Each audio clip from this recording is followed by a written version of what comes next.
The most powerful and empowering human ability is a 180 transformation.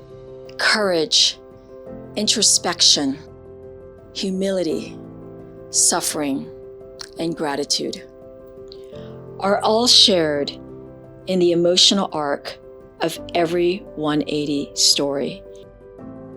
Hi, I'm Zoe. I have hypermobile Ehlers-Danlos syndrome in POTS, and today I'm sitting on the pink Nova Get-Go Classic. Today I'm going to share a little bit of my story of getting diagnosed with hypermobile Ehlers-Danlos syndrome and what made me realize I need to start using mobility aids, which is not an easy realization, especially as a young person, because there's not a lot of representation of young people in media who have to use mobility aids. And then we're going to talk about the absolute 180 that mobility aids have made in my life with my condition and the lasting impact that mobility aids are going to continue to make as my condition progresses. I've been a more consistent mobility aid user as of the last 2-3 years as my condition has gotten progressively worse, especially post-pandemic. I might have gotten my first mobility aid 3 years ago, but thinking back, the earliest time that a mobility aid would have benefited me, I was a child, because I've been dealing with this condition my entire life. Some of my most painful memories as a child would be something as simple as going to the grocery store with my mom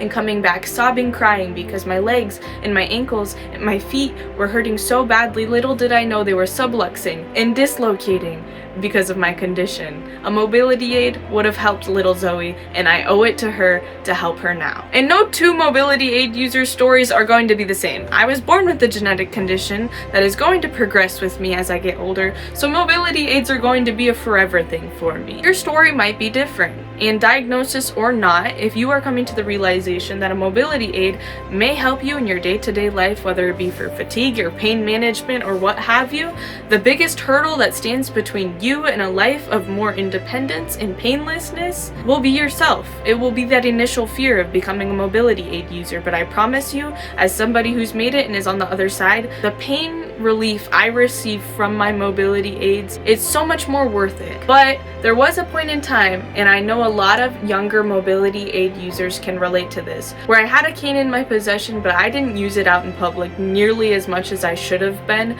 because of fear of public scrutiny. And looking back as a more seasoned mobility aid user, I feel absolutely silly for letting my body go through more trauma, more fatigue, more chronic pain, all out of the fear of what other people would think of me for using my mobility aid. Having that realization that my body's gonna hurt no matter what, and it doesn't matter what other people think, what I do to manage my symptoms. Because at the end of the day, baby, the last person in the world you are left with is yourself.